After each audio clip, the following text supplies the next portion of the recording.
ওম শান্তি। আজ 16 জুলাই 2025 প্রাতমল্লী। ওম শান্তি। বাপদাদা মধুবন। আজ মিষ্টি মিষ্টি বাবা বলছেন, মিষ্টি বাচ্চারা, যিনি সকলের সদ্গতি করেন, জীবন মুক্তি দাতা, তিনি তোমাদের বাবা হয়েছেন।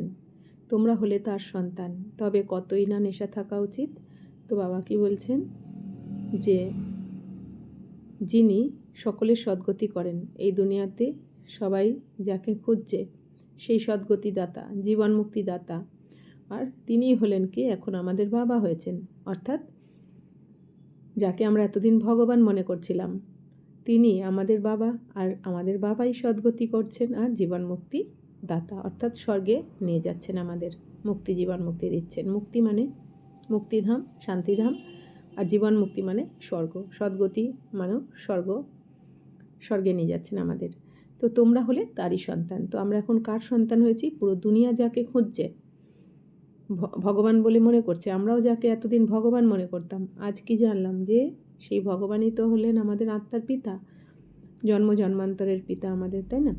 তো এই জন্য বাবা বলছেন, তাহলে তো তোমাদের অনেক নেশা থাকা উচিত। যাকে খুঁজছিলে 2500 বছর ধরে, যার জন্য অপেক্ষা করছিলে, হ্যাঁ, কত দুয়ারে দুয়ারে আমরা মাথা ঠুকেছি, মন্দিরে মন্দিরে, তো তাকে আজ পেয়ে গেছি। তো আমাদের অনেক অনেক নেশা থাকা উচিত। এই দুনিয়া তো এখনও খুঁজছে, আর আমরা কি বলি, আমরা তো পেয়ে গেছি। আচ্ছা, প্রশ্ন, কোন বাচ্চাদের বুদ্ধিতে বাবার স্মরণ নিরন্তর টিকে থাকে না? উত্তর, যাদের পুরোপুরি নিশ্চয় নেই তাদের বুদ্ধিতে স্মরণ টিকে থাকে না। বাবা বলছেন, যাদের এখনও বাবার প্রতি নিশ্চয় নেই, আত্মা, পরমাত্মা, ড্রামা, ব্রাহ্মণ পরিবার, তো এদের ওপরে যাদের নিশ্চয় নেই তাদের বুদ্ধিতে কিন্তু এই স্মরণ টিকে থাকতে পারে না। সে আত্মা ভেবে পরমাত্মার স্মরণে থাকতে পারে না, কারণ নিশ্চয় হয়নি এখনও। আমাদের কে শেখাচ্ছেন এই কথা না জানলে স্মরণ কাকে করবে? তো বাবা বলছেন, আগে তো ভালো করে জানতে হবে আমি কাকে পেয়েছি, কে এসেছেন, কে পড়াচ্ছেন, কি শেখাচ্ছেন, কি বানাতে চান আমাকে। তো এই কথাগুলো না জানলে বাবা বলছেন স্মরণ কী করে করব। যারা যথার্থ রূপে চিনে বাবাকে স্মরণ করে তাদেরই বিকর্ম বেশ বিনষ্ট হয়। তো বাবা বলছেন যে বাবা যিনি যেমন, তো যথার্থ রূপে আগে বাবাকে চিনতে হবে, জানতে হবে যে বাবা তো নিরাকার, কিন্তু বাবার নিরাকার অর্থাৎ কি, যার আকারী রূপ নেই, সাকারী রূপও নেই, অর্থাৎ বিন্দুস্বরূপ। তো সেই বিন্দুস্বরূপ বাবাকে কেমন দেখতে, পয়েন্ট অফ লাইট, জ্যোতির্বিন্দুস্বরূপ। বাবার নাম কি? শিব, অর্থাৎ কল্যাণকারী। বাবা থাকেন কোথায়? পরমধাম নিবাসী বাবা, তাই না? বাবা তো নুড়িতে পাথরে নেই, বা মানুষের মধ্যেও নেই। তো বাবা কোথায় থাকেন? পরমধামে। বাবা তো উঁচুর থেকে উঁচু, সর্বজ্ঞ, সর্বোচ্চ, সর্বোপরি। তো বাবা যিনি যেমন, সেই রূপে বাবাকে চিনে জেনে স্মরণ করতে হবে, তবেই আমাদের পাপ কর্ম নষ্ট হবে, অর্থাৎ পাপ ভস্ম হবে বা বিকর্ম বিনাশ হবে। বাবা স্বয়ং এসে নিজের আর নিজ ধামের যথার্থ পরিচয় দেন। তো বাবা তো যতক্ষণ না নিজে এসে নিজের পরিচয় দেন আর নিজের ধাম অর্থাৎ পরমধামের পরিচয় দেন, ততক্ষণ কিন্তু এই দুনিয়াতে কেউ ভগবানকে বা বাবাকে চিনতে পারে না, জানতে পারে না, তার অন্ত খুঁজে পায় না। এই জন্য এই দুনিয়ায় কী বলে দেয় যে আমরা তো আদিও জানি না, অন্তও জানি না। কিন্তু এখন যখন বাবা এসে নিজের পরিচয় দিয়েছেন, নিজের ধামের পরিচয় দিয়েছেন, তখন আমরা কি আদি অন্ত জেনে গেছি, তাই না? তো এই জন্য বাবাকে খুদাও বলা হয়। খুদ আকার আপনা পরিচয় দিতে হয়, इसलिए বাবাকে কি বলা হয়? মুসলিমরা বলে না খুদা। ওম শান্তি। এখন ওম শান্তির অর্থ তো সর্বদা বাচ্চাদের স্মরণে থাকবে। তাহলে ওম শান্তি মানে কি? ওম হচ্ছে অহম থেকে ওম কথাটা এসেছে। ওম মানে আমি আত্মা, আর শান্তি মানে আত্মার স্বধর্ম শান্তি বা পিস। তাহলে ওম শান্তি মানে আমি আত্মা, শান্ত স্বরূপ। আমরা আত্মা, আমাদের নিবাস হলো নির্বাণ ধাম বা মূলবতন। তাহলে আত্মার ঘর কোনটা? নির্বাণ ধাম। যেখানে নির্বাণ মানে কি? যেখানে বাণী থাকে না, অর্থাৎ ওখানে তো শরীর থাকে না, এই জন্য ওখানে তো আমরা কথাও বলতে পারি না, এই জন্য এটাকে বলা হয় নির্বাণ ধাম, বাণীর ঊর্ধ্বে, সাইলেন্স হোম বা মূলবতন। যদিও ভক্তিমার্গে মানুষ যা পুরুষার্থ করে, তবু তাদের জ্ঞান থাকে না কোথায় যেতে হবে। তো বাবা বলছেন ভক্তিমার্গে দেখো সবাই তো পুরুষার্থ করছে, কিন্তু তবুও তাদের এই জ্ঞানটা তো নেই যে কোথায় যেতে হবে, কিসে সুখ আছে, দুঃখ কিসে আছে, কিছুই জানা নেই এই দুনিয়াতে। তো যোগ্য তপ দান পুণ্য তীর্থ ইত্যাদি করে সিঁড়ি বেয়ে নিচে নেমে আসে। এই দুনিয়া সুখ দুঃখ কিসে আছে জানে না, ভাবে যে টাকা পয়সা হলে আর সুবিধা সাধন হলেই বোধহয় সুখ। কিন্তু বাবা বলছেন কি, সঠিক জ্ঞান এই দুনিয়াতে কারো নেই যে আসলে সুখ দুঃখ কিসে আছে। তো যজ্ঞ তপ দান পুণ্য তীর্থ ইত্যাদি করে সিঁড়ি বেয়ে নিচে নেমে আসে। বাবা বলছেন দাপর থেকে জপ তপ পুজো পাঠ দান পুণ্য সবই তো করেছে, তীর্থযাত্রা, কিন্তু করার পরেও উপরে তো কেউ উঠতে পারেনি, সবাই সেই নিচেই নেমে এসেছে, সিঁড়ি দিয়ে পতন হয়ে গেছে, তমপ্রধান হয়ে গেছে। এখন তোমরা জ্ঞান পেয়েছো তো ভক্তি বন্ধ হয়ে যায়। তো এখন বাবা বলছেন কি, এখন যখন আমরা ভক্তির ফল জ্ঞান বাবা দিতে এসেছেন, অর্থাৎ কি এখন আমরা জ্ঞান মার্গে যখন চলে এসেছি, তো তখন বাবা কি বলছেন, জ্ঞান পাওয়ার পর ভক্তি বন্ধ হয়ে যায়, কারণ ভক্তি তো এখন শেষ হয়ে যাবে। কাসর ঘণ্টা সেই বাতাবরণ সব বন্ধ। তো যখন ভক্তির ফল জ্ঞান পেয়ে যাই আমরা, তখন এই কাসর ঘণ্টা বাজানো সেই বায়ুমণ্ডল সব বন্ধ হয়ে যায়। অর্থাৎ কি, এই ভক্তি মানে কি, কাসর ঘণ্টা বাজানো, উলুধ্বনি দেওয়া, তাই না, জপ তপ পুজো পাঠ, এগুলো হচ্ছে ভক্তি। আর জ্ঞানমার্গ মানে কি, পড়াশোনা। তো নতুন দুনিয়া ও পুরানো দুনিয়ায় তফাৎ তো আছে, তাই না। নতুন দুনিয়া মানে কি, সত্যযুগ, পুরানো দুনিয়া মানে কলিযুগ। নতুন দুনিয়া হলো পবিত্র দুনিয়া। তো নতুন দুনিয়া মানে স্বর্গকে পবিত্র দুনিয়াও বলা হয়। তো বাচ্চারা, তোমাদের বুদ্ধিতে আছে সুখ আর সুখধাম। তো এখন বাবা আমাদের কি বলেছেন, সুখধাম মানে কি, নতুন দুনিয়া বা স্বর্গ, যেখানে দুঃখের নাম মাত্র থাকে না, দুঃখ শব্দই থাকে না, ওখানে লেশ মাত্র থাকে না। সুখধামকে স্বর্গ আর দুঃখধামকে নরক বলা হয়। তো দুঃখধাম মানে দাপরকলি, এটা হচ্ছে নরক। মানুষ শান্তি চায়, কিন্তু সেখানে কেউ যেতে পারে না। বাবা বলেন, আমি যতক্ষণ না ভারতে আসছি ততক্ষণ আমি ছাড়া তোমরা বাচ্চারা যেতে পারো না।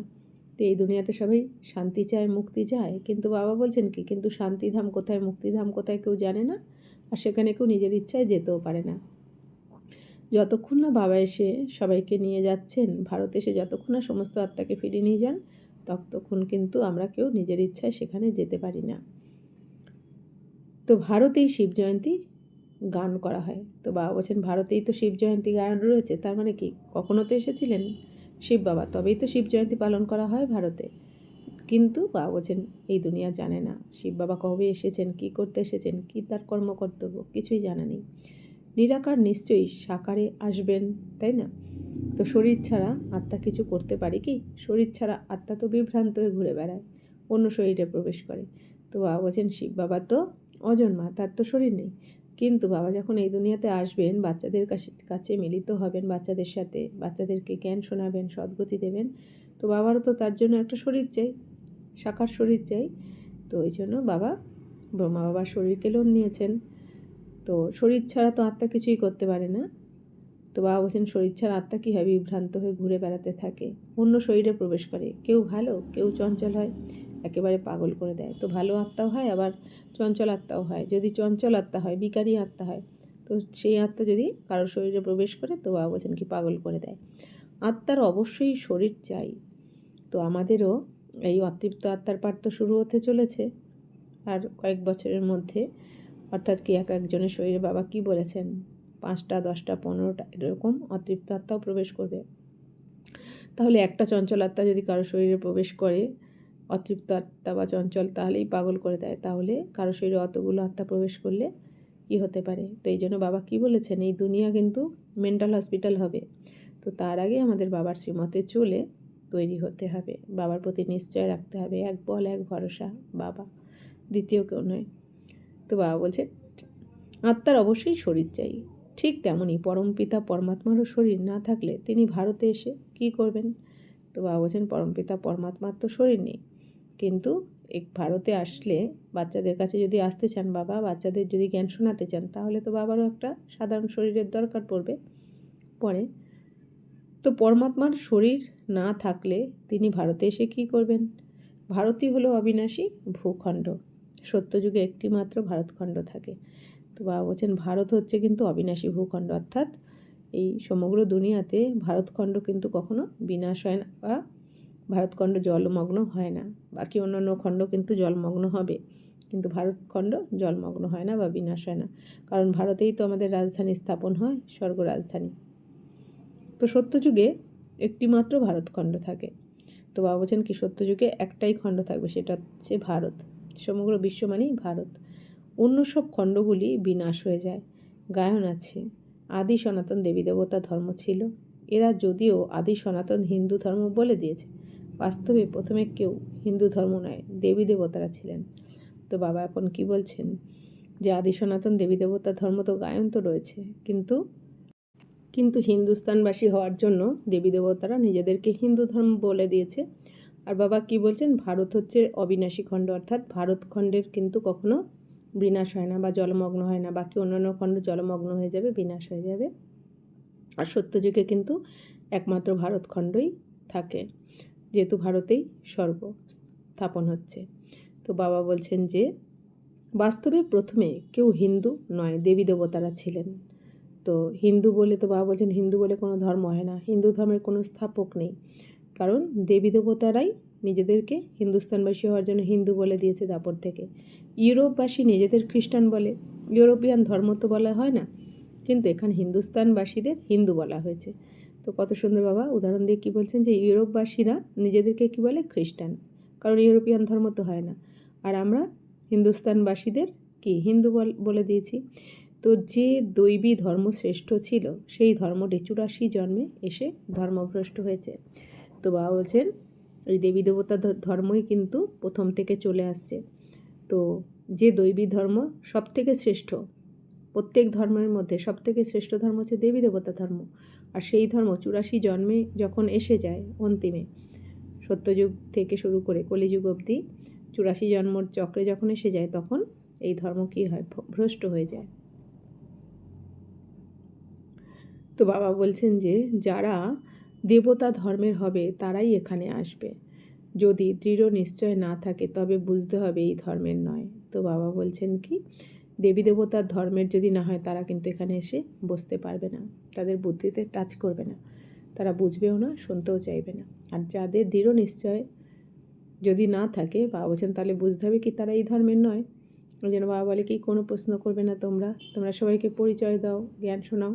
এবার যদি সে না বোঝে বা সে যদি শুনছে না এরকম, তো তখন বুঝতে হবে কি এই ধর্মের নয়। যদিও এইখানে বসে থাকবে, তবুও জ্ঞান তাদের বোধগম্য হবে না।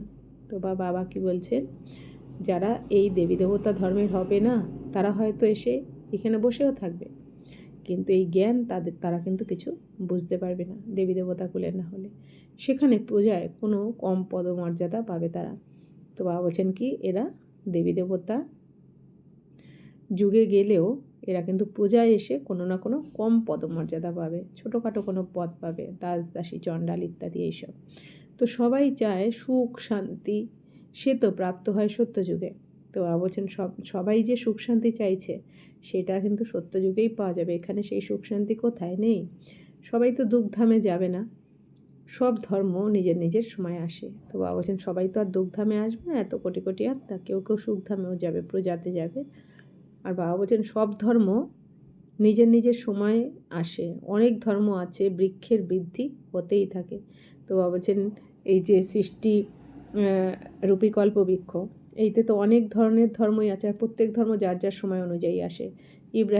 ইব্রাহিমের আত্মা ইব্রাহিমের সময় এসে ইসলাম ধর্মের স্থাপনা করবে, বুদ্ধদেবের আত্মা বুদ্ধের সময় আসবে, তাই না, ক্রাইস্টের আত্মা ক্রাইস্টের সময় আসবে। তো প্রত্যেক আত্মা যার যার সময় অনুযায়ী কিন্তু এই দুনিয়াতে নামবে, আর তাদের ধর্ম স্থাপন করে ওই ধর্মের পালনা করবে। তো সবাই চায় সুখ শান্তি, সে তো প্রাপ্ত হবে সত্যযুগে। সবাই তো সুখধামে যাবে না, সব ধর্ম নিজের নিজের সময় আসে। অনেক ধর্ম আছে, বৃক্ষের বৃদ্ধি হতেই থাকে। তো বাবা বলছেন এই বৃক্ষের বৃদ্ধি এখন যতদিন যাবে হতে থাকবে। মূল শিকড় হলো দেবী দেবতা ধর্ম। কারণ কি সত্যযুগে যে 2 কোটি আত্মা থাকবে প্রথম থেকে শেষ অবধি, তো 2 কোটি আত্মা তো তৈরি হয়নি, 2 কোটি কেন 1 কোটি আত্মাও তৈরি হয়নি। তো এই জন্য বাবা বলছেন কি এই বৃক্ষের বৃদ্ধি এখন হতেই থাকে আস্তে আস্তে, কারণ সবাইকে আসতে হবে এখানে। তো মূল শিকড় হলো দেবী দেবতা ধর্ম। তাহলে এই বাবা বলছেন এর মূল শিকড়টা কি, দেবী দেবতা ধর্ম। তারপরে হয় 3টি টিউব, অর্থাৎ 3টি মুখ্য ধর্ম। তাহলে মূল হচ্ছে কি দেবী দেবতা ধর্ম বাবাই স্থাপন করেছেন। তারপর বাবা বলছেন টোটাল 3টে মুখ্য ধর্ম হয়। স্বর্গে তো এইসব হতে পারে না, তো 3টে মুখ্য ধর্ম কী কী, প্রথমে দেবী দেবতা ধর্ম, তারপরের 3টে মুখ্য ধর্ম হচ্ছে ইব্রাহিমের দ্বারা ইসলাম ধর্ম, বুদ্ধদেবের দ্বারা বৌদ্ধ ধর্ম, আর খ্রাস্টের দ্বারা খ্রিস্টান ধর্ম। তো দেবী দেবতার ধর্ম বাদ দিয়ে এই তিনটে মুখ্য ধর্ম। তো বাবা বলছেন স্বর্গে তো এইসব হবে না। দাপর যুগ থেকে নতুন ধর্ম আসে, যাকে ভ্যারাইটি হিউম্যান ট্রি বলা হয়। তো দাপর থেকেই কিন্তু বিভিন্ন নতুন নতুন ধর্ম এসেছে, যাকে নাকি ভ্যারাইটি হিউম্যান ট্রি বলা হয়। বাবা বলছেন বিরাট রূপ আলাদা, এটি হলো ভ্যারাইটি ধর্মের বৃক্ষ। তো বাবা বলছেন এই যে বিরাট রূপ দেখানো হয়, এটা আসলে ভ্যারাইটি ধর্মের বৃক্ষ। ভিন্ন ভিন্ন প্রকারের মানুষ আছে। তোমরা জানো কয়টি ধর্ম আছে? সত্যযুগ আদিকালে একটি ধর্ম ছিল, নতুন দুনিয়া ছিল। বাবা বলছেন সত্যযুগে তো একটাই ধর্ম থাকে, আদি সনাতন দেবী দেবতা ধর্ম, আর দুনিয়াও নতুন হয়। বাইরের মানুষও জানে ভারতই প্রাচীন স্বর্গ ছিল। তো খুবই বিত্তশালী ছিল, তাই ভারতের সম্মান অনেক। কোনো বিত্তবান দরিদ্র হলে তাকে দয়া করা হয়, তাই না? তো ভারতের অনেক সম্মান, এমনকি চীনেও কোনো মন্ত্রী ওখানে ভাষণ দিচ্ছিলেন, আর চীনের দেশের নাগরিককে সেই মন্ত্রী কী বলেছেন ভাষণ করার সময়, যে তোমরা যদি অনেক পুণ্যকর্ম করো তাহলে পরের জন্মে তোমরা ভারতে গিয়ে জন্মাবে। তার মানে কি, ওরাও মানে যে পুণ্যকর্ম করলে ভারতে জন্ম নেওয়া যেতে পারে। তার মানে কি ভারতের কত সম্মান। তো কোনো বিত্তবান দরিদ্র হলে তাকে দয়া করা হয়। দিনহীন ভারত এখন কী রূপে পরিণত হয়েছে? তো ভারত কি ছিল? সোনার চড়ুই পাখি, আর এখন তো বাবা বলছেন কি ভিখারি হয়ে গেছে, দেউলিয়া হয়ে গেছে। এই সবেরও ড্রামায় পার্ট রয়েছে। তো বাবা বলছেন সব কিছু যা হচ্ছে ড্রামা অনুসার হচ্ছে, কিছু এখানে ভুল হচ্ছে না। ড্রামায় যখন যেটা হওয়ার সেটাই হচ্ছে। আর এই ড্রামাতে কি বাবা কি বলেন, যেটা হওয়ার সেটা হবেই, আর যেটা হওয়ার নয় সেটা কখনোই হবে না। তো বলাও হয় সবচেয়ে দয়ালু হলেন ঈশ্বর, এবং তিনি আসেনও কেবল ভারতে। বাবাকে কি বলা হয় গরিবের ভগবান, আর বাবা আসেনও কোথায়? ভারতেই আসেন মুক্তি, জীবন মুক্তি দিতে। তো জীবন মুক্তি সর্বপ্রথমে সত্যযুগে হয়, এখানে তো হলো জীবন বন্ধ। তো বাবা বলছেন যে সত্যযুগে হচ্ছে কি জীবন মুক্তি সত্যতে তাতে, আর এই দাপর কলিতে হচ্ছে জীবন বন্ধ, অর্থাৎ কি জীবনের বন্ধন এখানে, আর ওখানে জীবন মুক্তি। যেহেতু আমরা সবাই আত্মিক স্থিতিতে থাকি, পাপকর্ম হয় না সত্যতে তাতে। তো ভক্তিমার্গে প্রার্থনা করে বাবা বন্ধন মুক্ত করো। এখন তোমরা আর এই প্রার্থনা করতে পারো না। তো বাবা বলছেন ভক্তিমার্গে কী প্রার্থনা করেছিলে? যে বাবা এসে বন্ধন মুক্ত করো। তো বাবা তো এসে গেছেন, এই জন্য এখন আর এই প্রার্থনা তোমরা আর করতে পারো না। এখন তোমরা জানো বাবা হলেন জ্ঞানের সাগর, তিনি ওয়ার্ল্ডের হিস্ট্রি জিওগ্রাফির সার বোঝাচ্ছেন। তো বাবা তো জ্ঞানের সাগর, গুণের সাগর, প্রেমের সাগর, স্নেহের সাগর, আমরা জানি মাস্টার সর্বশক্তিমান। তো বাবা এখন কি দুনিয়ার অর্থাৎ হিস্ট্রি জিওগ্রাফির সার বোঝাচ্ছেন আমাদের, তাই না? সার সংক্ষেপটা বোঝাচ্ছে। তো তিনি হলেন নলেজফুল। শিব বাবা কি জ্ঞানের সাগর। তো তিনি ব্রহ্মা বাবা তো নিজেই বলেন আমি ভগবান নই, আর ব্রহ্মা বাবা কি বলছেন, যে ব্রহ্মা বাবা নিজেই নিজেকে বলছেন যে আমি কিন্তু ভগবান নই, তোমাদের তো দেহ থেকে পৃথক দেহি অভিমানী হতে হবে।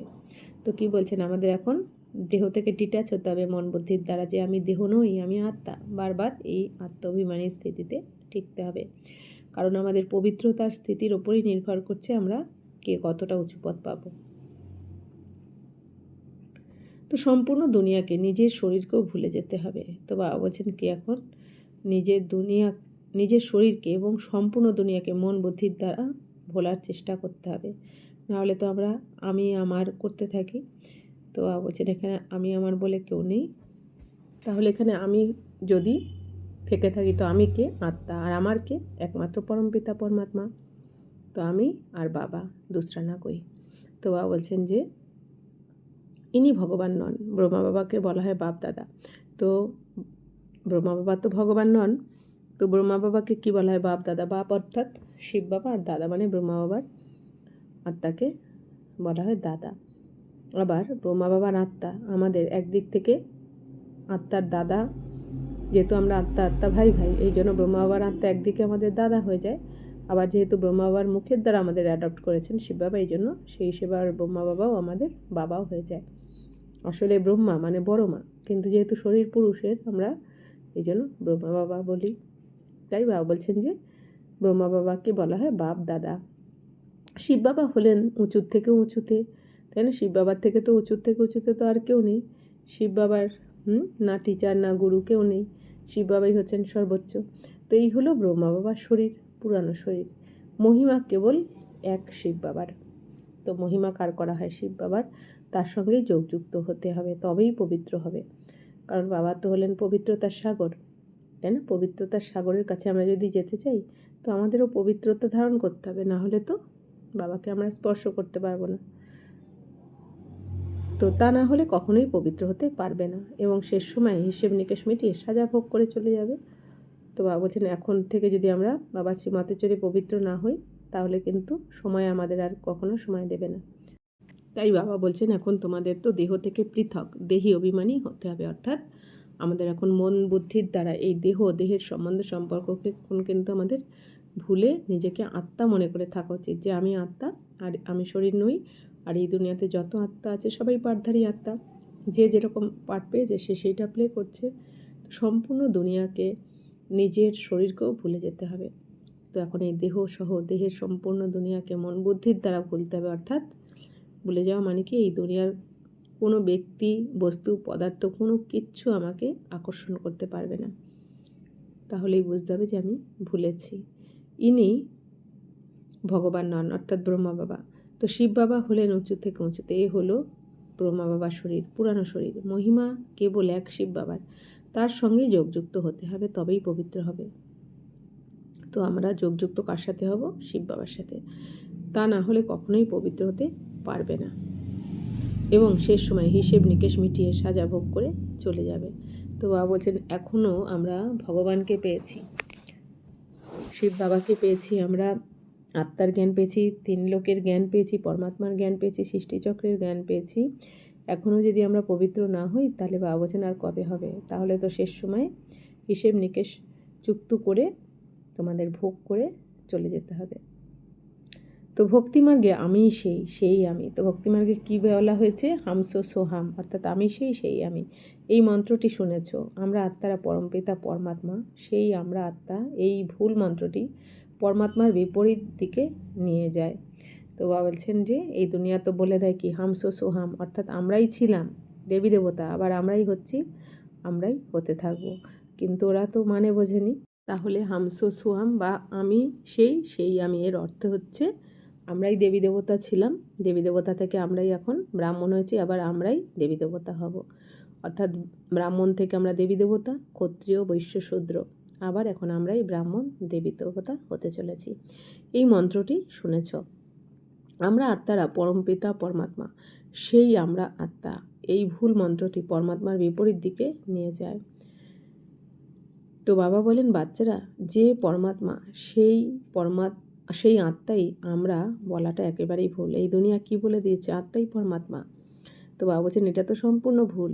অর্থাৎ এই দুনিয়া কি করেছে? নিজেদের শরীরকে ভেবে নিয়েছে আমি এই শরীর, আর শরীরের মধ্যে যে আত্মা রয়েছে সেই আত্মাই হচ্ছে পরমাত্মা। এই জন্য বলে দিয়েছে মানুষের মধ্যেই ভগবান। এইটাই বাবা বলছেন খুব ভুল হয়েছে। তো বাচ্চারা, এখন তোমাদের বর্ণের রহস্য বোঝানো হয়েছে।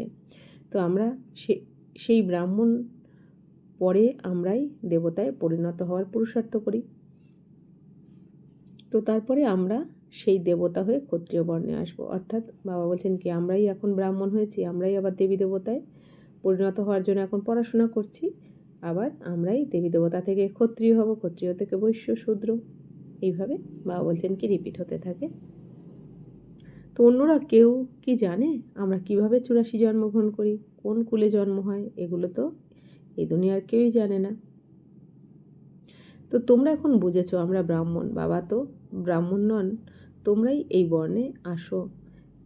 এখন ব্রাহ্মণ ধর্মে দীক্ষিত হয়েছ, শিব বাবা দ্বারা প্রজাপিতা ব্রহ্মার সন্তান হয়েছ।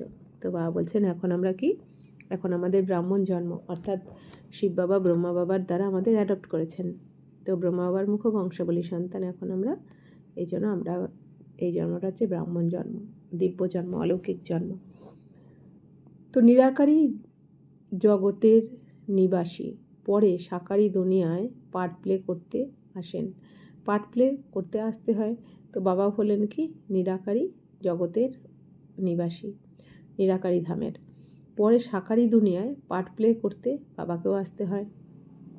সেখান থেকে এসে আমরা দেবতা কুলে আর জন্ম নিয়ে ক্ষত্রিয় কুলে বৈশ্য কুলে আসি। তো বাবা বলছেন এই হলো 84 জন্মের চক্র। তোমরা ছাড়া এই জ্ঞান আর কেউ প্রাপ্ত করে না।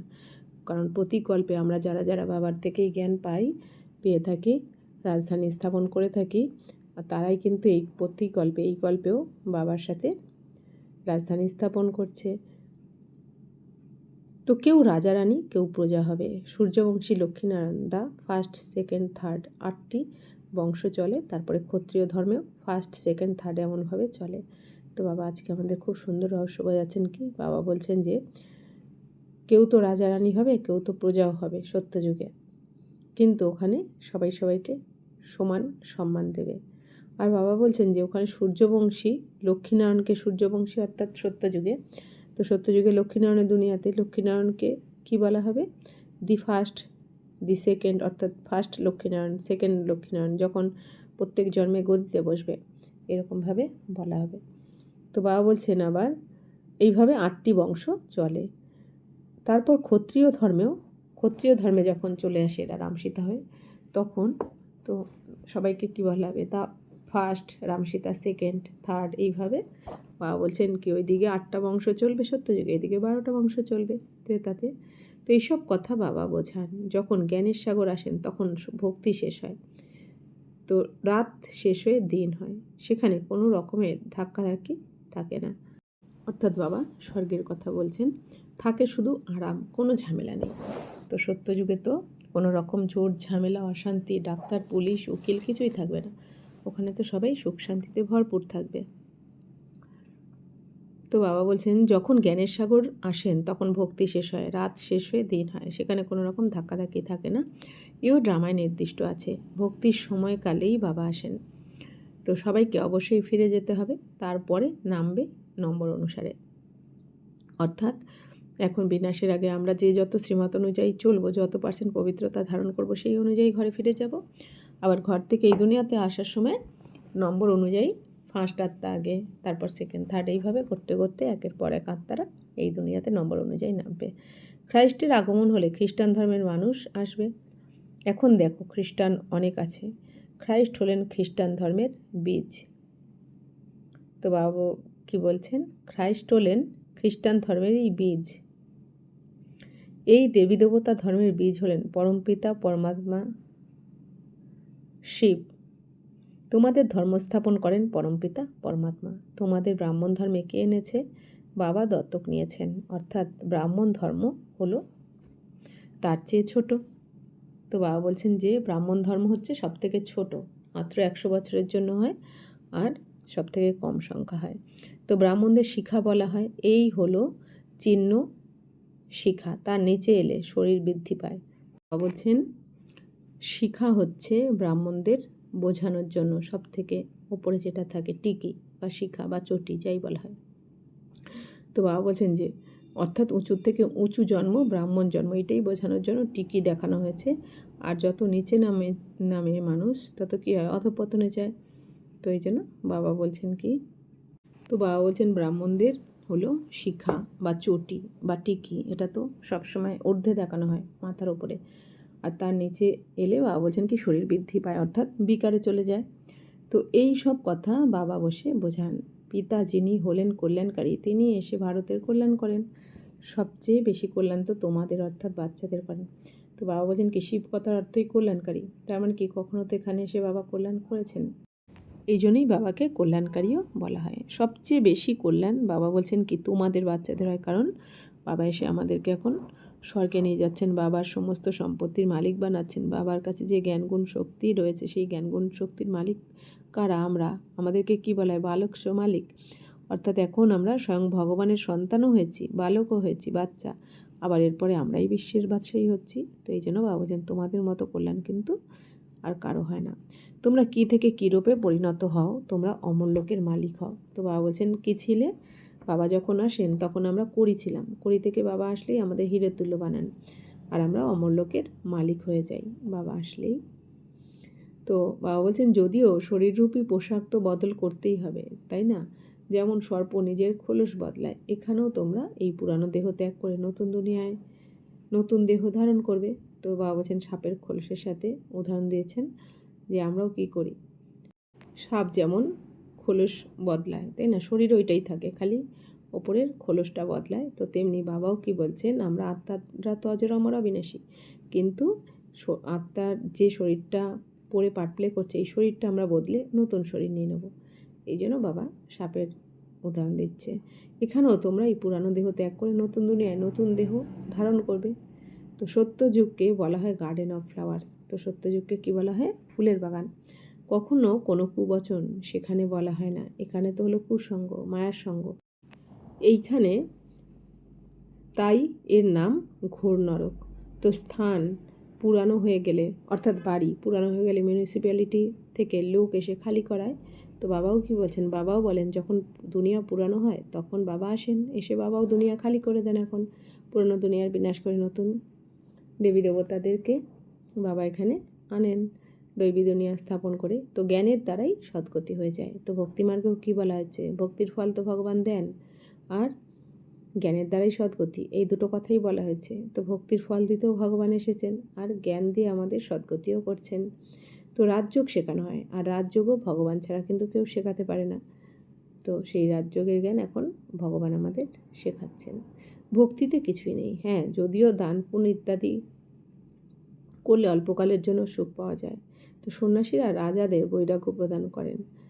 তো এই জগতে কাক বিষ্ঠা সম সুখ রয়েছে। তো বাবা বলছে এই দুনিয়াতে তো কাকের পটি যেটুকানি ওইটুকানি সুখ রয়েছে। বাচ্চারা, এখন তোমাদের অসীম জগতের বৈরাগ্য শেখানো হয়।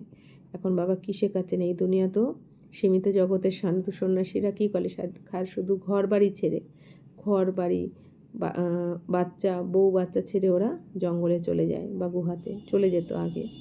তো বাবা বলছেন কি, সেটা তো হদের বৈরাগ্য, সীমিত জগতের। আর বাবা বলছেন তোমরা তো এখন অসীম জগতের বৈরাগ্য করছো, অর্থাৎ কি আমরা মন বুদ্ধির দ্বারা এই দেহ সমেত দেহের দুনিয়াকেই আমাদের এখন ভুলতে হচ্ছে, কারণ জানি কি সব কিছু বিনাশী, সব কিছুই এখন নষ্ট হয়ে যাবে। তো এই জন্য আমাদের বলা হয় কি অসীম জগতের বৈরাগ্য। এই হলো পুরানো দুনিয়া, এমন সুখধামকে স্মরণ করো, তারপর শান্তিধাম হয়ে এখানে আসতে হবে। তো বাবা বলছেন যে এই পুরানো দুনিয়া, আর এখন এটা পুরানো দুনিয়া, আর সুখধাম কোথায়? স্বর্গ। তো বাবা বলছেন তারপর আবার শান্তিধাম, অর্থাৎ মুক্তিধাম, পরমধাম। তাই বাবা বলছেন যে আমাদেরকে এখন সুখধাম হয়ে তারপর শান্তিধাম হয়ে এখানেই আসতে হবে। দিলওয়ারা মন্দিরে হুবহু তোমাদের এই সময়ের স্মরণিকা তৈরি আছে। নিচে তপস্যায় বসে উপরে স্বর্গ না হলে স্মরণিকা তৈরি আছে। নিচে তপস্যায় বসে ওপরে স্বর্গ না হলে স্বর্গ কোথায় দেখাবে? মানুষ মরলে বলা হয় স্বর্গে গেছে, স্বর্গ ওপরে আছে, কিন্তু ওপরে তো কিছুই নেই। ভারতই স্বর্গ, ভারতই নরক। তাই বাবা বলছেন ওপরে তো স্বর্গ বলে কিছু নেই, ওপরে তো আর ভূমি নেই আকাশের ওপরে যে স্বর্গ থাকবে। তো বাবা বলছেন স্বর্গ তো এখানে এই দুনিয়াতেই, ভারতই স্বর্গ আর ভারতই নরক হয়। তো ভারতই স্বর্গ ছিল, আর এখন তো পুরো দুনিয়া বা ভারতও নরকে পরিণত হয়েছে। এই মন্দিরটি হলো সম্পূর্ণ স্মরণিকা, অর্থাৎ দিলবাড়া মন্দির। এই মন্দির ইত্যাদি সব পরে তৈরি হয়, দাপরে। স্বর্গে ভক্তি থাকে না, সেখানে তো থাকে শুধু সুখ আর সুখ। তো বাবা বলছেন কি স্বর্গে ভক্তি কিন্তু করা হয় না, ওখানে তো চৈতন্যরূপে দেবী দেবতা থাকবে, এখানে রোজ রাস করবে। তাই বাবা বলছেন স্বর্গে ভক্তি থাকে না, সেখানে শুধু সুখ আর সুখ থাকে। তো বাবা এসে সব রহস্য এখন বুঝিয়ে দেন। আর এই যে বাবা বলছেন দিলবাড়া মন্দিরে এই স্মরণে কি রয়েছে, অর্থাৎ দিলবাড়া মন্দিরে, মাউন্ট আবুতে দিলবাড়া মন্দিরে দেখানো হয়েছে নিচের তলায় রাজ্যগীরা বসে রাজ্য করছে, আর তার পরের ফ্লোরে দেখানো হয়েছে স্বর্গবাসী দেবী দেবতাদেরকে। তো বাবা বলছেন সেখানে তো থাকে শুধু সুখ আর সুখ, অর্থাৎ স্বর্গে। বাবা এসে সব রহস্য এখন বুঝিয়ে দেন। অন্য সব আত্মাদের নাম পরিবর্তন হয়, শিবের নাম পরিবর্তন হয় না। কারণ শিব হচ্ছে আত্মার নাম, অর্থাৎ পরমাত্মার নাম শিব। আর আমাদের তো শরীর নিয়ে আমরা প্রতি জন্মে আলাদা আলাদা শরীর পাই, এই জন্য আমাদের শরীরের নাম হয় প্রত্যেক জন্মে আলাদা আলাদা। তো বাবা বলছেন শিব বাবার তো নিজস্ব শরীর নেই, শরীর ছাড়া পড়াবেন কী করে? প্রেরণার দ্বারা পড়ানোর তো কোনো ব্যাপারই নেই। প্রেরণা অর্থাৎ চিন্তন, তো বাবা বলছেন বাবার শরীর না হলে আমাদেরকে পড়াবেন কি করে, আমরা আত্মারা তো শরীরের প্রবেশ করে রয়েছি, তো এই জন্য আমরা এই মুখের ভাষাই বুঝি। তো বাবাও এসে যদি আমাদের মতন করে কথা না বলেন তাহলে তো আমরা বুঝতে পারবো না। বাবা যদি ওপর থেকে আশীর্বাদ দিয়ে দেন, দৈববাণী করে দেন, তো তাহলে তো আমরা সেটা আরোই কিছু বুঝবো না। এই জন্য বাবা বলছেন কি এতে প্রেরণার কোনো কথা নেই। যে বাবা পরমধাম থেকে প্রেরণা দেবেন সবাইকে, ওখান থেকেই দৈববাণী করে দেবেন বা আশীর্বাদ দিয়ে দেবেন আর সবাই তৈরি হয়ে যাবে, বাবা বলছে এটা তো হয় না। কারণ বাবা বলছেন বাবাকে এসে এখানে বাচ্চাদেরকে জ্ঞান শোনাতে হয়, পড়াশোনা করাতে হয়। তো বাবা বলছেন এখানে কোনো প্রেরণার কথাই নেই। যে বাচ্চাদের বাবার সম্পূর্ণ পরিচয় জানা নেই, সম্পূর্ণ নিশ্চয় নেই, তাদের বুদ্ধিতে জ্ঞান স্থির থাকবে না।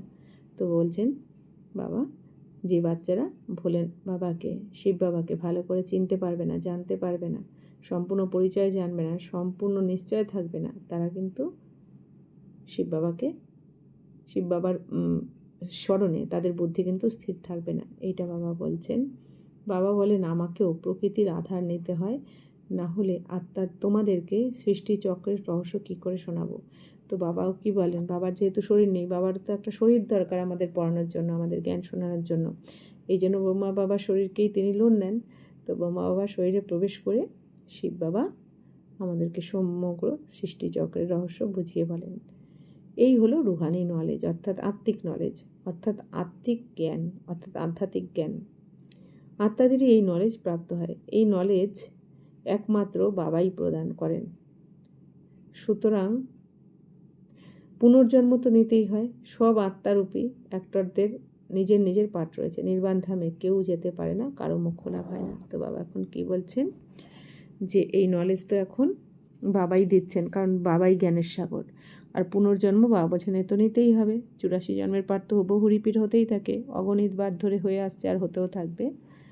আর বাবা বলছেন যে সমস্ত আত্মারূপী অ্যাক্টরদের নিজের নিজের পাঠ অবশ্যই রয়েছে এই দুনিয়াতে। অর্থাৎ এই দুনিয়াতে প্রত্যেক আত্মার মধ্যে 5000 বছরের রেকর্ডিং করা রয়েছে, আর সেই রেকর্ডিং অনুযায়ী কিন্তু প্রত্যেক আত্মা কর্ম করছে। সুখ দুঃখ যে কোনো যেই পার্ট পেয়েছে সেই পার্টই প্লে করছে। এই জন্য বাবা কি বলেন আমাদের কিন্তু কোনো রকম কখনো কি কেন এই প্রশ্ন আসা উচিত নয়, যে কেন করলো, কি বললো, কেন বললো, কেন ইত্যাদি। তো বাবা বলছেন যে কারণ প্রত্যেক আত্মার মধ্যে পার্ট রেকর্ডিং করা রয়েছে, আগে থেকেই ভরা রয়েছে, যেটা অটোমেটিক সেকেন্ড বাই সেকেন্ড কিন্তু বেজে চলেছে। এই জন্য আমাদের কোনো ব্যাপারে না চিন্তা করে আমরা পাল্টাতে পারবো, না ভয় পেয়ে, না রাগ করে। এই জন্য বাবা বলছেন কি শান্ত থেকে সাক্ষী হয়ে দেখো। তো বাবা বলছেন যে সব আত্মারূপী অ্যাক্টরদের নিজের নিজের পাঠ রয়েছে। নির্বাণ ধামে কেউ যেতে পারে না, কারো মুখ লাভ হয় না। তো বাবা বলছেন যতক্ষণ না শিব বাবা এসে এখানে আমাদেরকে নিয়ে যাচ্ছেন, সমস্ত আত্মাদেরকে ঘরে ফিরে নিয়ে যাচ্ছেন, ততক্ষণ কিন্তু এই দুনিয়ার কোনো আত্মা এই নির্বাণ ধামে বা বাণীর ঊর্ধ্বে বা সাইলেন্স হোমে কেউ কিন্তু যেতে পারে না। বাবা স্বয়ং 84 জন্মের কাহিনী এখন বলেন, কিভাবে আমরা ভারতের প্রথম থেকে সত্যযুগ থেকে পার্ট প্লে করেছি, কত জন্ম নিয়েছি। সত্যযুগে 8 বার, তেতাতে 12 বার, দাপরে 21 বার, কলিযুগে 42 বার, আর সঙ্গমের একটা জন্ম। তো এই 84 জন্ম আমরা কিভাবে নিয়ে থাকি, বাবা সব কিছু আমাদের শোনান। বাচ্চারা তোমাদের পড়াতে হবে। তো বাবা এখন কী বলছেন, আমাদের পড়তেও হবে আবার পড়াতেও হবে। এই রুহানি নলেজ তোমরা ছাড়া আর কেউ দিতে পারে না, না শূদ্র না দেবতা, কেউ দিতে পারে না। তো বাবা বলছেন বাবা তো আমাদেরকে তৈরি করছেন, এই জন্য বাবা বলছেন এই সেবাটা তোমরাই করবে। তো আমরা বাবার থেকে এখন যে আধ্যাত্মিক জ্ঞান পাচ্ছি, এই জ্ঞান ব্রাহ্মণরাই দিতে পারে। শূদ্র যখন ছিলাম, কলিযুগে যখন বাবাকে পাইনি, তখনও এই জ্ঞান কারোর মধ্যে থাকে না যে কাউকে শোনাবো, আর দেবী দেবতাদেরও জ্ঞান থাকবে না। এই জন্য বাবা বলছেন তোমরা ব্রাহ্মণদেরকেই কিন্তু এই জ্ঞান দিতে হয়, সবাইকে শোনাতে হয়। সত্যযুগে দুর্গতি হয় না যে নলেজ প্রাপ্ত হবে। তো সত্যযুগে বাবা বলছেন ওখানে তো দুর্গতি থাকে না, ওখানে তো বিকর্ম হয় না, ওখানে তো অকর্মর খাতা, অর্থাৎ কি সবাইকে ওখানে সুখদান করে, সুখদাতা সবাই। এই জন্য ওখানে দুঃখের কর্ম হয় না। এই নলেজ হলোই সদ্গতির জন্য। তো আমরা বাবার থেকে যে জ্ঞান নিচ্ছি, ভক্তির ফল যে জ্ঞান পেয়েছি, তো এটা কি সদ্গতি দিচ্ছেন বাবা। এই জ্ঞানের দ্বারাই আমাদের সদ্গতি হয়ে যায়, স্বর্গলাভ আবার হয়। সদ্গতিদাতা লিবারেটর হলেন একজনই। তো সদ্গতিদাতাকে শিব বাবা সাথে করে নিয়ে যাবেন, লিবারেটরকে মুক্তিদাতা আমাদেরকে গাইড করে বাবা এখন মুক্তিধামে নিয়ে যাবেন। তো স্মরণের যাত্রা না করে কেউ পবিত্র হবে না। বাবা বলছেন কি, বাবার স্মরণে যে থাকবে না সে কিন্তু সম্পূর্ণ পবিত্র হবে না। তো বাবার স্মরণ ছাড়া পবিত্র হতে পারবে না। আর পবিত্র না হলে বাবা বলছেন কি, সাজা খেয়ে পবিত্র হয়ে যেতে হবে, কারণ পবিত্র ধামে কিন্তু প্রত্যেক আত্মাকে পবিত্র হয়েই ফিরতে হবে। তো এই জন্য বাবা বলছেন সাজা ভোগ করতেই হবে। তাহলে পরে পদমর্যাদাও কম হয়ে যাবে। যদি সাজা পেয়ে পবিত্র হতে হয়, তাহলে তো পদমর্যাদাও কম হয়ে যায়, উঁচু পদ পাওয়া যায় না। বাবা বলছেন সবার হিসাব নিকাশ তো ক্লিয়ার হবে। এখন প্রত্যেক আত্মার কিন্তু হিসাব যুক্ত হচ্ছে, আমাদের সুখ দুঃখের বা যে কোনো কর্মের হিসাব নিকাশ এই অন্তিম জন্মেই এখন ক্লিয়ার হচ্ছে। তো তোমাদেরকে তোমাদের কথাই বোঝানো হয়, অন্য ধর্মে যাওয়ার কি প্রয়োজন আছে। তো বাবা বলছেন তোমরাই তো দেবী দেবতা ধর্ম ছিলে, আবার সেই ধর্মে বাবা এখন স্থাপনা করছেন, তাহলে অন্য ধর্মে যাওয়ার তো দরকার নেই তোমাদের। তো বাবা ভারতে এসে 3টি ধর্ম স্থাপনা করেন। তো বাবা এসে ভারতে কোন 3টে ধর্ম স্থাপনা করেন? প্রথমে ব্রাহ্মণ, তারপর দেবী দেবতা, তারপর ক্ষত্রিয়। তাহলে বাবা এসে নিজে 3টে ধর্ম স্থাপনা করেন, সেটা হচ্ছে ব্রাহ্মণ, দেবী দেবতা, ক্ষত্রিয়। আর যদি বলা হয় এখানের মুখ্য 4টে ধর্ম কোনটি, তাহলে দেবী দেবতা ধর্ম, তারপরে ইসলাম ধর্ম, তারপর বৌদ্ধ ধর্ম, তারপরে খ্রিস্টান ধর্ম। তো এখন তোমাদেরকে শূদ্র ধর্ম থেকে বের করে উঁচু কুলে নিয়ে যাওয়া হয়, ওই হলো নিজ পতিত কুল।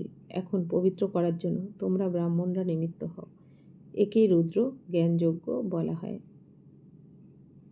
তো বাবা বলছেন যে এখন আমাদেরকে বাবা শূদ্র ধর্ম থেকে বের করে তো উঁচু কুলে নিয়ে এসেছেন, তাই না, ব্রাহ্মণ কুলে। তো বাবা বলছেন ওই হলো নিজ পতিত কুল, এখন পবিত্র করার জন্য তোমরা ব্রাহ্মণরা নিমিত্ত হয়েছ। বাবা বলছেন এখন কিন্তু নিজেরাও পবিত্র হয়ে সমগ্র দুনিয়াকে, 5 তত্ত্বের প্রকৃতিকে পবিত্র করার জন্য আমরাই নিমিত্ত। আর একেই রুদ্র গীতাজ্ঞান যজ্ঞ কিন্তু বলা হয়। বাবা বলছেন এই অসীমের যজ্ঞে সম্পূর্ণ পুরানো দুনিয়ার উৎসর্গ করা হয়, তারপর নতুন দুনিয়া স্থাপন হয়ে যায়। তো বাবা বলছেন যে এই যে রুদ্র গীতাজ্ঞান যজ্ঞ, অসীম জগতের যজ্ঞ, 100 বছরের জন্য যে যজ্ঞ বাবা এসে করছেন, এই যজ্ঞে সম্পূর্ণ পুরানো দুনিয়া সোয়া হয়ে যাবে। সমস্ত পুরানো দুনিয়ার বিকার বা যা কিছু রয়েছে খারাপ, সমস্ত ভস্ম হয়ে যাবে, পুরানো দুনিয়া শেষ হয়ে যাবে। তোমরা এই নলেজ প্রাপ্ত করো নতুন দুনিয়ার জন্য। তো এখন আমরা পড়াশোনা করছি, কিন্তু এর ফলটা ভোগ করবো নতুন দুনিয়ায়, কারণ এই দুনিয়া তো এখন বিনাশ হয়ে যাবে। এই জন্য বাবা পড়াশোনা করাচ্ছেন এই দুনিয়াতেই, আর ফল সত্যযুগ থেকে পরের দুনিয়াতে গিয়ে পাবো। তো তোমরা বাচ্চারা জানো যে কল্প পূর্বে যারা এসেছিল তারাই এসে এই নলেজ অর্জন করবে, নম্বর অনুযায়ী পুরুষার্থ অনুসারে পড়াশোনা করবে। মানুষ এখানেই শান্তি চায়, এবারে আত্মা হলেই শান্তিধামের নিবাসী। তো বাবা বলছেন কি, তোমরা তো বাচ্চারা এখন জেনে গেছো যে পূর্বকল্পে যারা যারা এসেছে, দেবী দেবতা কুলের যারা হবে তারাই আসবে। আর পূর্বকল্পে যারা এসে জ্ঞান শুনবে, বুঝবে, ধারণ করবে, তারাই এই কল্পেও এসে শুনবে, বুঝবে আর জ্ঞান ধারণও করবে, তারাই এই নলেজ অর্জন করবে। তো নম্বর অনুযায়ী পুরুষার্থ অনুসারে পড়াশোনাও করবে। তো মানুষ এখানেই, বাবা বলছেন কি, শান্তি চায়। তো এখানেই সবাই শান্তি চাই, মুক্তি চাই। দুঃখ হলেই ভগবানের মন্দিরে যায়, মাথা ঠুকতে থাকে। তো বাবা বলছেন এবার আত্মা হলোই শান্তিধামের নিবাসী। তো আত্মা তো শান্তিধামের নিবাসী, তাহলে আত্মাই শান্ত স্বরূপে টিকতে পারবে। अच्छा, मीठे मीठे सिकिला दे बच्चों प्रति मात पिता बाप दादा का याद प्यार और गुड मॉर्निंग। रूहानी बाप की रूहानी बच्चों को नमस्ते। हम रूहानी बच्चों की रूहानी बाप दादा को पदम गुना नमस्ते नमस्ते नमस्ते। थैंक यू बाबा, शुक्रिया। ধারণার জন্য মুখ্য সার 1 নম্বর, এই পুরানো দুনিয়ার প্রতি অসীম জগতের বৈরাগী হয়ে নিজের দেহকে ভুলে শান্তিধাম ও সুখধামকে স্মরণ করতে হবে। নিশ্চয় বুদ্ধি হয়ে স্মরণের যাত্রায় থাকতে হবে। তো বাবা বলছেন এই মন বুদ্ধির দ্বারা পুরানো দেহ আর দেহের দুনিয়াকে বাবা বলছেন ভুলে অসীম জগতের বৈরাগী হতে হবে। বৈরাগী অর্থাৎ কিছু ত্যাগ করা নয়, বৈরাগী অর্থাৎ কি সব কিছু থাকা সত্ত্বেও আমাদের কোনো আকর্ষিত করবে না, এইটা হচ্ছে বৈরাগী। তো বাবা বলছেন বৈরাগী হয়ে নিজের দেহকেও ভুলে শান্তিধামকে, এক চোখে শান্তিধাম, এক চোখে সুখধামকে স্মরণ করতে হবে। আর বাবার প্রতি নিশ্চয় রাখতে হবে, নিশ্চয় বুদ্ধি হয়ে স্মরণের যাত্রায় থাকতে হবে যে যা কিছু হয়ে যাক আমার কল্যাণের জন্য হচ্ছে। আমি সেই আমি, এই মন্ত্রের যথার্থ ভাব বুঝে এখন যে ব্রাহ্মণ সেই দেবতা হওয়ার পুরুষার্থ করতে হবে, সবাইকে যথার্থ অর্থ বোঝাতে হবে। বাবা বলছেন শাস্ত্রে তো লেখা রয়েছে আমি সেই আমি। তো এই মন্ত্রের যথার্থ মানেটা কি, যে আমরাই দেবী দেবতা ছিলাম, আবার আমরাই এখন ব্রাহ্মণ, আবার আমরাই দেবী দেবতা হচ্ছি। তো এটা বুঝে সবাইকে বোঝাতে হবে। বরদান, অন্তর্মুখী থাকার অভ্যাসের দ্বারা অলৌকিক ভাষাকে বুঝতে সক্ষম সদা সফলতা সম্পন্ন হবে। তোমরা বাচ্চারা যেমন যেমন অন্তর্মুখী সুইট সাইলেন্স স্বরূপে স্থিত হতে থাকবে, ততই নয়নের ভাষা, ভাবনার ভাষা আর সংকল্পের ভাষাকে সহজেই বুঝতে পারবে। তো বাবা বলছেন আমরা যত অন্তর্মুখী হয়ে সাইলেন্স স্বরূপে টিকে যাব, স্থিত থাকব, আমি আত্মা শান্ত স্বরূপ, সাইলেন্স, তাই না? শান্তি আমার স্বধর্ম, সাইলেন্স আমার স্বধর্ম। যত আমরা শুধু মুখেই নয়, মনেরও সাইলেন্স থাকতে হবে। শুধু মুখে চুপ থাকলে হবে না, মুখেও যেমন কম কথা, তেমনি আত্মাও কিন্তু অনেক কম সংকল্প করবে, আর যেটুকানি করবে পজিটিভ, বাবা আর আমি, আর কিছু সমানের সংকল্প। তো তখনই আমাদের হবে এই সুইট সাইলেন্স। তো সুইট সাইলেন্স স্বরূপে যখন টিকে যাব, আমরা শান্ত স্বরূপে টিকে যাব, বাবা বলছেন তত আমাদের এই চোখের ভাষা, নয়নের ভাষা, আমাদের ভাবনার ভাষা আর সংকল্পের ভাষাকে বাবা বলছেন কি আমরা সবার এই ভাষাকে বুঝতে পারবো সহজে। এই 3 প্রকারের ভাষা আত্মিক যোগী জীবনের ভাষা। তো আমরা তো আত্মারা যোগী, আমরা তো ভোগী নই, আমরা যোগী, আমাদের এই জীবনটা যোগী জীবন। তো বাবা বলছেন আমাদের আত্মিক ভাষা এরকম হওয়া উচিত। তো এই অলৌকিক ভাষা অতীব শক্তিশালী, সময় অনুসারে এই 3 ভাষা দ্বারাই সহজে সফলতা প্রাপ্ত হবে। তো বাবা বলছেন যে এই অলৌকিক ভাষা হচ্ছে কি অতীব শক্তিশালী, তাই না? তো সময় অনুসারে বাবা বলছেন এই যে 3টে ভাষা আমাদের এর দ্বারাই কিন্তু সহজে সফলতা প্রাপ্ত হবে, অর্থাৎ নয়নের ভাষা, ভাবনার ভাষা আর সংকল্পের ভাষা, এর দ্বারাই কিন্তু আমাদের বিজয় প্রাপ্ত হবে, সফলতা হবে। সেই জন্যই এখন এই আত্মিক ভাষার অভ্যাস করে তোলো। এই জন্য বাবা বলছে কি আমাদের আত্মিক স্থিতি যেন এরকম হয়। স্লোগান, তোমরা এতটাই হালকা হয়ে যাও যাতে বাবা তোমাদের নিজের চোখের পাতায় বসিয়ে সাথে করে নিয়ে যেতে পারেন। তো বাবা বলছেন কি তোমরা এখন আত্মারা হালকা হয়ে যাও, সব বোঝ বাবাকে দিয়ে দাও, আর দিয়ে একদম হালকা হয়ে যাও। যা হচ্ছে ভালোর জন্য, যা হয়েছে ভালোর জন্য, যা হবে সেটা আরও ভালোর জন্য। তো এইভাবে হালকা হয়ে যাও। বাবা বলছেন তাহলে তোমাদেরকে চোখের পাতায় বসিয়ে বাবা সাথে করে নিয়ে যেতে পারবেন। কারণ আমরা আত্মারা হালকা না হলে তো উঠতে পারবো না। যদি চিন্তা ভাবনা রাখি তাহলে তো বোঝ হয়ে যাবে আত্মা, এই জন্য আত্মা উঠতে পারবে না, আর বাবাও নিয়ে যেতে পারবেন না। ওম শান্তি।